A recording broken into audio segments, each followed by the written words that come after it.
मित्रांनो, जय शिवराय. आपल्यासोबत आहे सर्जेराव भाऊ चव्हाण. तर येणाऱ्या 18 ऑगस्ट रोजी भव्य दिव्य मैदान, जसं की मागचे 2 मैदान झाले, हिंद केसरी आणि मराठवाडा केसरी, तर हे दोन्ही मैदान उत्कृष्ट पार पडले आणि त्यातच आता तिसरं आयोजन हे देखील भव्य दिव्य भाऊच्या वतीने करण्यात आलेलं आहे. एक आयोजक म्हणून भूमिका या मैदानात देखील भाऊची असणार आहे. पण एका राज्याचे राज्यपाल हरिभाऊ नाना बागडे यांच्या वाढदिवसानिमित्त हे मैदान आयोजित केलेलं आहे. आणि मागच्या वेळेस ती बाईट आपण टाकलीच होती भाऊ, की कशा पद्धतीने बक्षीस रचना वगैरे राहील. तर कुठपर्यंत तयारी आणि काय नेमकं अजून बदलाव करण्यात आलेले मैदानाविषयी त्याबद्दल आपण जाणून घेऊ. भाऊ नमस्कार. जय शिवराय. नमस्कार भाऊ, काय सांगाल, कशी तयारी सुरू आहे? तयारी आता एक अंतिम टप्प्यातच आहे. 1-2 दिवसामध्ये आपलं परमिशन येऊन जाईल आणि लगेचच आपलं बॅनर पडेल. बरं. त्या दिवशी आपण बाईट घेतल्याप्रमाणे बक्षिसाची रचना काय असेल, बक्षिसाचं फीस काय असेल, या सगळ्या गोष्टी आपण त्या दिवशी सांगितल्या. परंतु एक चांगलं राजस्थान राज्याचे राज्यपाल हरिभाऊ नाना बागडे साहेब यांच्या वाढदिवसानिमित्त आपण भव्य आणि दिव्य असं मैदान ठेवतो आहे.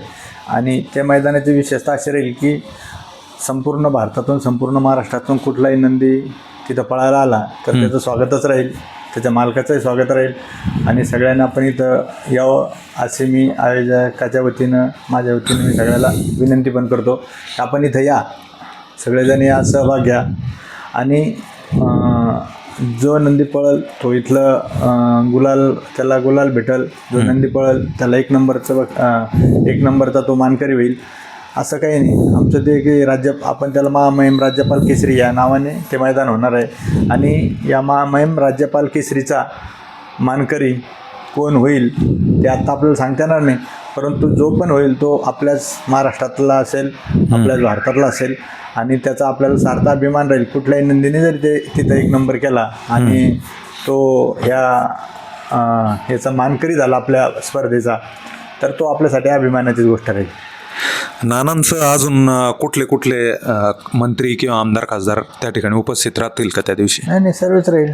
2-3 मंत्री उपस्थित राहतील, 2-3 मंत्री असतील, आमदारही 2-3 लोक येतील, खासदारही असतील, सगळे लोक, बरेचसे म्हणजे खूप लोक राहतील आणि प्रेक्षकाची खूप मोठ्या प्रमाणात गर्दी असेल. एक पॉलिटिक्समध्ये भाऊ तुम्ही आहात, बैलगाडा मालक म्हणून प्रथमतः तुम्ही हिंद केसरी मैदान आयोजित केलं आणि त्याला महाराष्ट्रभरातून चांगला प्रतिसाद मिळाला. पण आता एक पॉलिटिक्स म्हणून आहात, तर कुठंतरी राजकीय त्या मैदानासाठी बाजू दिसते का? नाही, 100% नाही. बघा, राज्यपाल हा कुठलाही पॉलिटिकल पर्सन राहत नाही. राज्यपाल हे पॉलिटिकल पर्सन नसून ते राज्यपाल म्हणजे राष्ट्रपतींनी नियुक्ती केलेले राज्यपाल असतात त्या राज्यासाठी. तर ही एक आपल्या अभिमानाचीच गोष्ट आहे. आणि हे बघा, 2 गोष्टी, राजकारण असेल, काही गोष्टी असतील, आपण सगळ्यांना इथं सामावून घेतलं पाहिजे. आपलं मन आहे ना, जशी एखादी नदी, आता पावसाळ्याच्या दिवशी बघा, एखादी नदी असते ती वाहत जाते आणि भल्या मोठ्या जाऊन समुद्राला जाऊन मिळते. तसं आपलं बैलगाडा क्षेत्रसुद्धा आता समुद्राचं स्वरूप याला प्राप्त झालं पाहिजे, ना की एखाद्या ओढ्याचं किंवा नाल्याचं. एक त्याचं ओढ्या नाल्याचं स्वरूप हे नदीचं स्वरूप झालं पाहिजे आणि नदीचं स्वरूप होऊन ते एक मोठ्या समुद्रात त्याचं म्हणजे समुद्राचं त्याचं रूप धारण केलं पाहिजे. त्याच पद्धतीनं आपण सुद्धा आपली बुद्धिमत्ता असेल, आपली वैचारिक बुद्धी असेल, ही आता मोठी करून प्रत्येक गोष्टीला राजकारणाचं लेबल न लावता किंवा राजकारणाच्या चष्म्यातून न पाहता आपण त्याला आता मोठ्या दृष्टिकोनातून पाहणं आणि सगळ्याला याच्यात सामावून घेणं आणि हा खेळ मोठं करणं, हे तरी मला वाटतं आता काळाची गरज आहे. बरं भाऊ, 2 मुद्दे माझे प्रामुख्याने असे असतील. एक पहिला मुद्दा, तर गेल्या 1-2 दिवसापासून एक पत्र झळकत आहे आणि ते पत्र तुम्ही स्वतः व्हायरल केलं की तुम्ही करून घेतलं, असा कुठंतरी एक गैरसमज निर्माण होतो आहे. तर काय त्याच्यावर स्पष्टीकरण राहील? हे बघा, ते माझ्याकडे पण काल आलं. पश्चिम महाराष्ट्रातील आपले काही बंधू मित्रमंडळी आहे, त्यांचे मला 2-5 लोकांचे फोन आले. मी त्यांचे नाव नाही सांगणार. फोन आले आणि त्याच्यावर आमची चर्चा झाली. तर ते मला माहीत नव्हतं. जेव्हा त्यांच्याकडूनच मला ते पत्र मला प्राप्त झालं. ठीक आहे, एक गोष्ट आहे, मी ते पत्र वाचलं नव्हतं, परंतु मी आता ते पूर्ण पत्र वाचलं. तर मला असं वाटतं की ते पत्र ज्यांनी कोणी लिहिलं असेल ते व्यक्ती मला माहीत नाही, परंतु ज्यांनी आपल्या भागातलाच असेल का तिकडल्या भागातलाही कोणी खुरसाळपणा करत असेल हे पण मला सांगता येणार नाही. परंतु निश्चित ते पत्र वाचल्यानंतर मला एक गोष्ट लक्षात आली, ती पूर्णपणे संविधान आणि कायद्याला आणि जे काय आपले सुप्रीम कोर्टाची गाईडलाईन आहे या सगळ्या गोष्टीला धरून ते पत्र बनवण्यात आलं आहे. आणि ते पत्र वाचल्यानंतर असं लक्षात येतं की पत्र लिहिणारा किंवा याच्यात अजूनही कोणीतरी याच्यात सहभागी होऊन या सगळ्या गोष्टीत काही लक्षात येतं का असं बघण्याची म्हणजे याच्याकडे बघण्याची वेळ आली आहे. हे नक्की खरं आहे, मी किंवा माझ्या जवळच्याने कुणी हे पत्र बनवलं नाही आज तरी, परंतु ते पत्र बघता आणि भविष्यात हे मर्यादित बंदी ह्या ज्या गोष्टी आपण जे करीत चाललो तर त्याला कुठंतरी हे स्वरूप भविष्यात मिळू शकतं. जे कुठलं न्यायालयाचं म्हणा किंवा शासन दरबारी म्हणा ह्या गोष्टीला मिळू शकतं. आणि आज तरी ह्या गोष्टीकडे आपल्याला आता सगळ्याला अंतर्मुख होऊन आणि सगळ्याला एक मोठी बुद्धी म्हणा किंवा मोठा विचार म्हणा हे करण्याची आज वेळ नक्की आहे. याचं कारण असं आहे की मी ते पत्र सविस्तर वाचल्यानंतर कायद्याचा आधार, आपल्या राज्यघटनेमध्ये ज्या ज्या काही समान अधिकार असल्याबद्दल, प्रदेशाच्या समान न्यायाबद्दल, जे काही त्याच्यातले मूलभूत जे काही माणसाचे तत्त्व आहे, मूलभूत अधिकार आहे, या सगळ्या गोष्टी मी त्याच्यात वाचल्यानंतर हेच लक्षात येतं की हे जे चालू आहे हे पश्चिम महाराष्ट्र मर्यादित किंवा वगैरे वगैरे हे जे बोलतो ना आपण, हे कुठलाही कायद्याचा आधार त्याला नाही आहे. आणि त्याची एक नस पकडूनच ज्यांनी कोणी पत्र बनवलं असेल तर ते पत्र एकदम चांगलं बनवलेलं आहे. परंतु ते अजूनपर्यंत आमचा त्या गोष्टीचा विचार नाही आहे, आम्ही ते बनवलेलं नाही आहे. असंच मी आजच्या प्रसंगी सगळ्या पश्चिम महाराष्ट्रातील माझ्या सर्व बैलगाडा मालकाला सांगेल. कारण हे बघा, आपल्याला सगळ्याला मिळून हे बैलगाडा क्षेत्र पुढे न्यायचं आहे.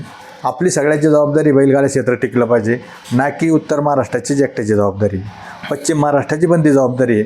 म्हणून आपण काय बोलतो, काय वागतो, काय करतो याचं तरी आपण भान ठेवलं पाहिजे. मी ओघाओघात तुम्हाला असं सांगतो, मी त्या दिवशी युवा संघटनेची पूर्ण मीटिंग ऐकली.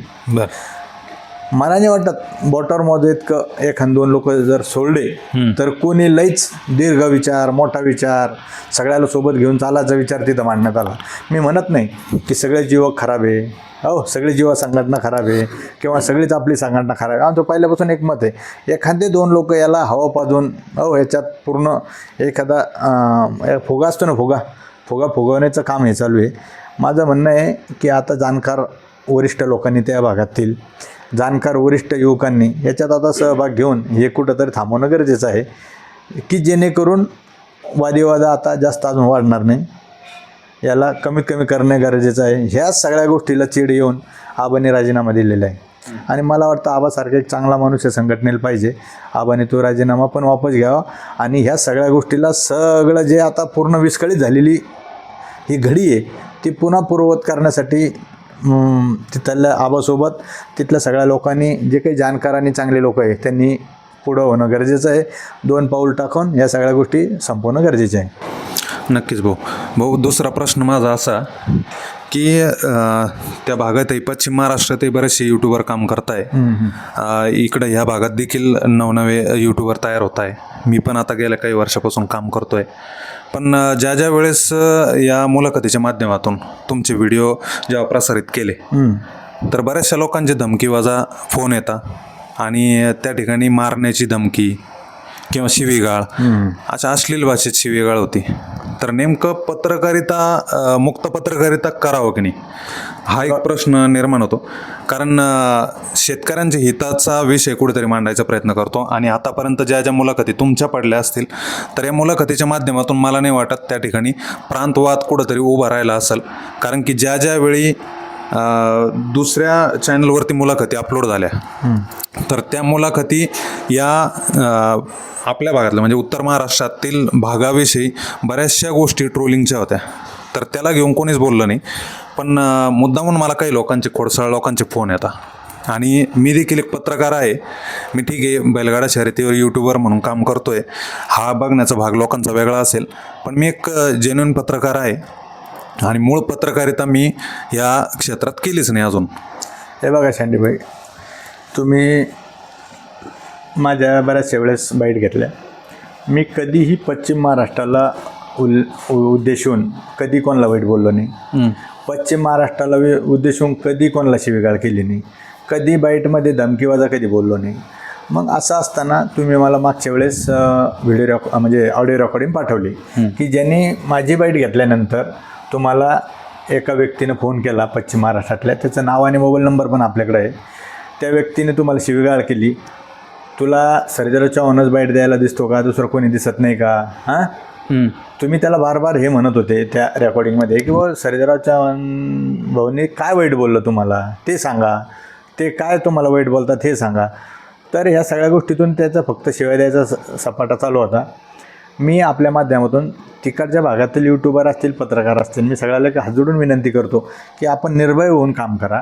सर्जेराव चव्हाणचं चुकल त्यावेळेस सर्जेराव चव्हाणला बोला, पण जो चुकतो त्याला बोलायची जरा स्वतःमध्ये हिंमत ठेवा आणि मुक्त पत्रकारिता करा. जसं आपण म्हणतो पत्रकार किंवा हे आपला या व्यवस्थेचे चौथा स्तंभ आहे, तसे तुम्हीसुद्धा बैलगाडा शर्यतमधल्या एक घटक आहे आणि इतका महत्त्वाचा घटक आहे की त्याचं कारण असं आहे की हे जर आपण बोलतो की बैलगाडा शर्यत ही 33 देशात पोचली, 50 देशात पोचली, 30 देशात पोचली, 14 देशात पोचली, हे जे बोलतो ना आपण, माझं म्हणणं आहे याचा महत्त्वाची भूमिका आणि रोल राहिलेला आहे तुमचा यूट्यूबरांचा, लाईव्ह करणाऱ्यांचा.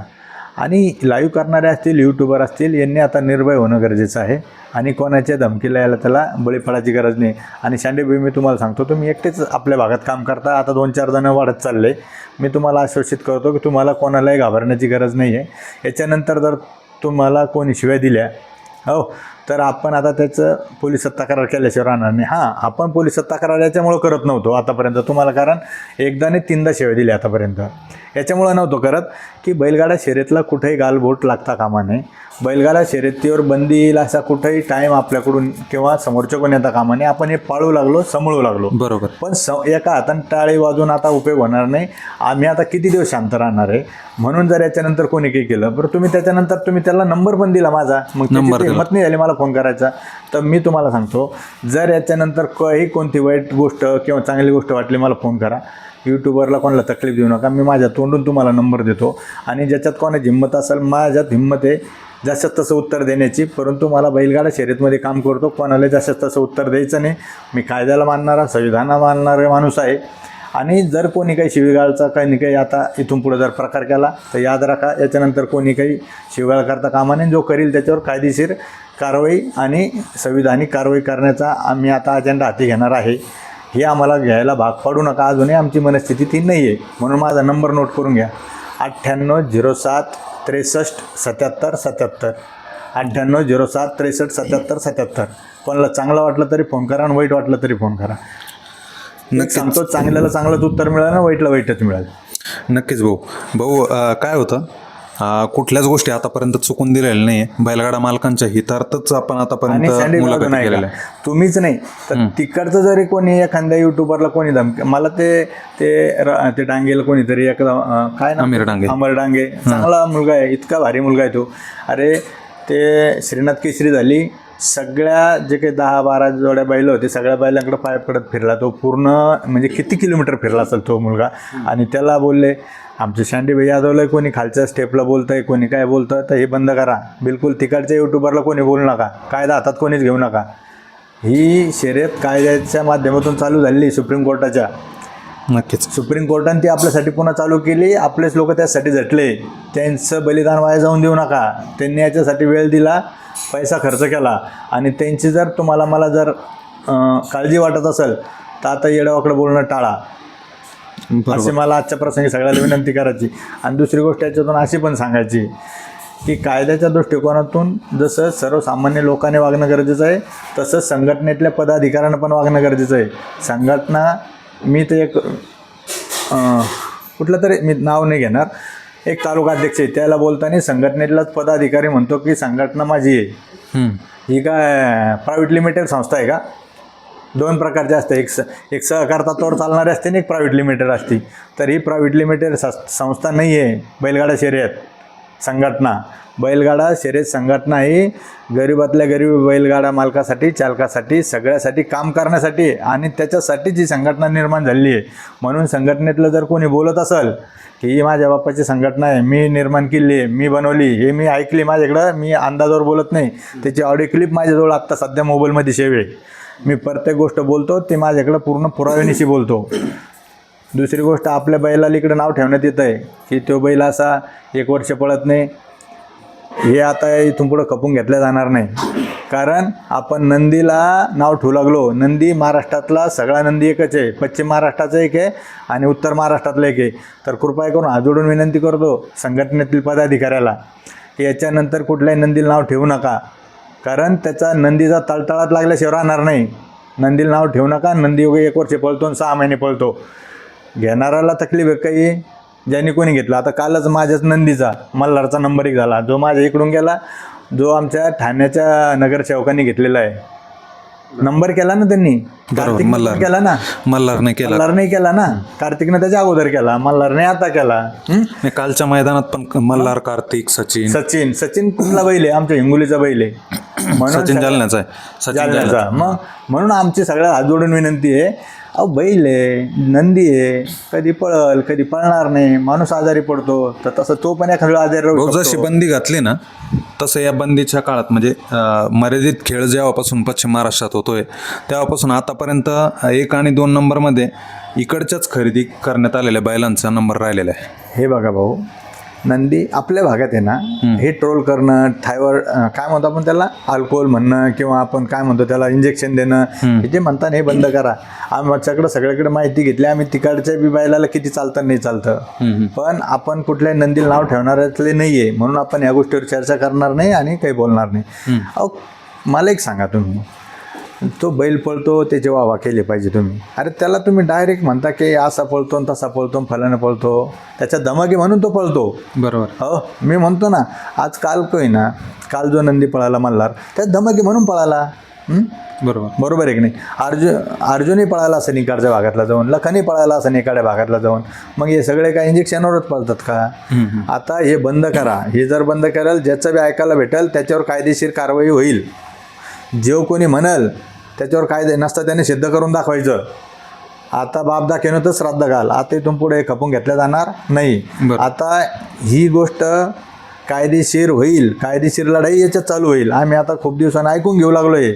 आता जर तिकडे जुन्या जाणत्या आणि समजदार माणसांनी ह्या लोकाला जर आवर घातला नाही, हे जे वाचाळवीर आहे, बडबड करणारे, तर मग मात्र त्यांच्यावर कायदेशीर कारवाई होईल. आणि ही काही लई मोठी गोष्ट नाही आहे. आता पत्र कोणी बनवलं मला माहीत नाही, परंतु इतकं सुंदर बनवलेले कायद्याचा आधार घेऊन ते पत्रच मुख्यमंत्री असेल ना तर सुप्रीम कोर्टात जर दाखल केलं, त्याला व्यवस्थित पिटिशन बनवून, तर आपल्या सगळ्या बैलगाडा शर्यतीचे 12 वाजून जातील. आणि याला कारणीभूत खरोखर आहे, त्याच्यात म्हणल्याप्रमाणे याला कारणीभूत हेच लोक राहतील जे बोलतात आणि जे भांडणाला हे करू लागले. असं जर कोणी असेल त्याला बाजूला सरकार लावा, त्याला खाली बसायला लावा. नसता ही संघटना बंद पाडायची राहणार नाही.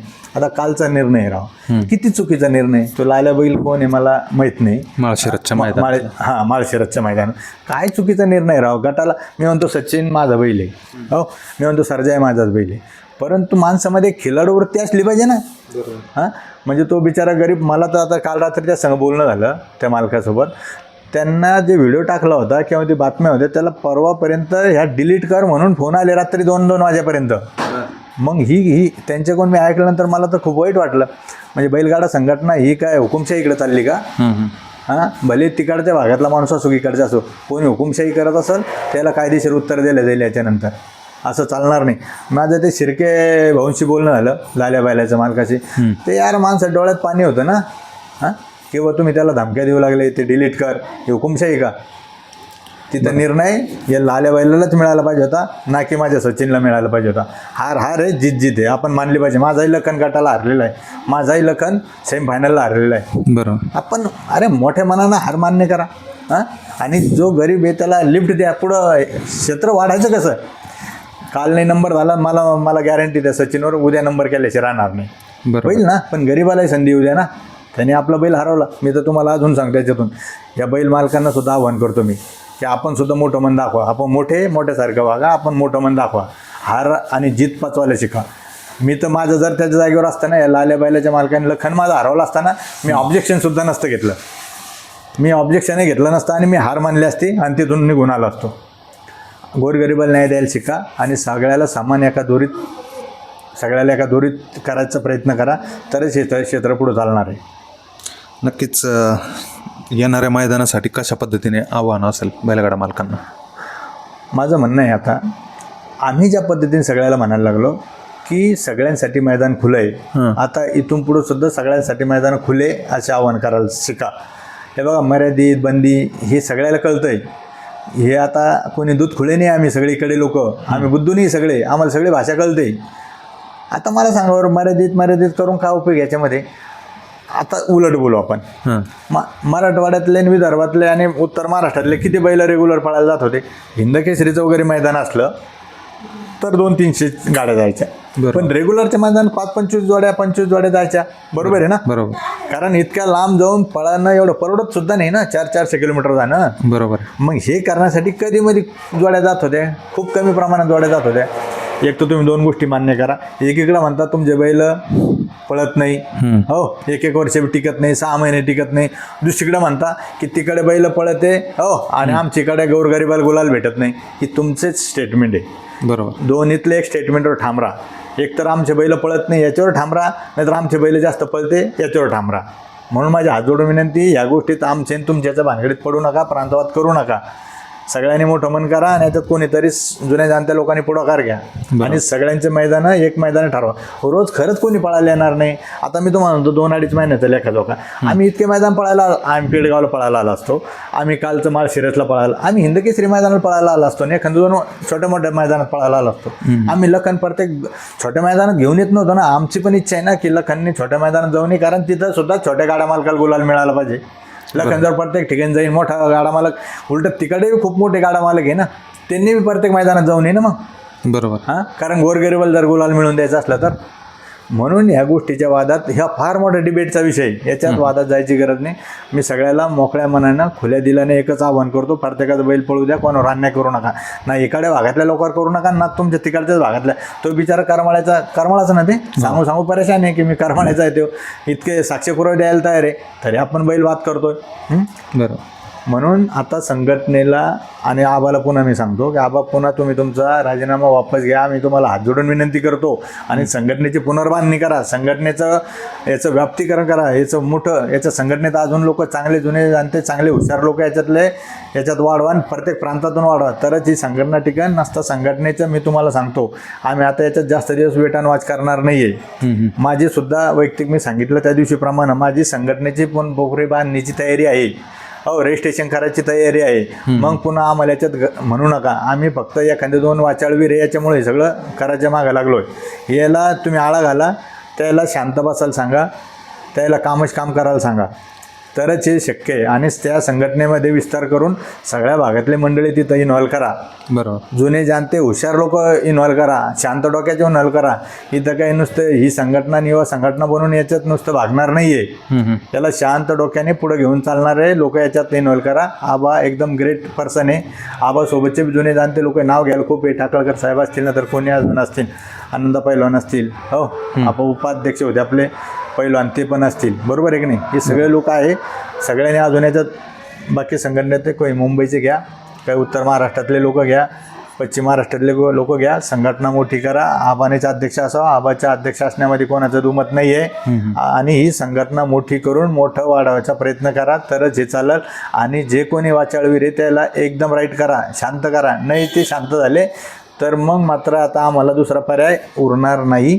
मग हे जे पत्र कोणी बनवलं असलं ते काही वाईट पत्र बनवलेलं नाही आहे, मी त्याचं समर्थन करीत नाही. पण भविष्यात हे मग शासन दरबारी पण जाईल आणि कोर्टात पण जाईल.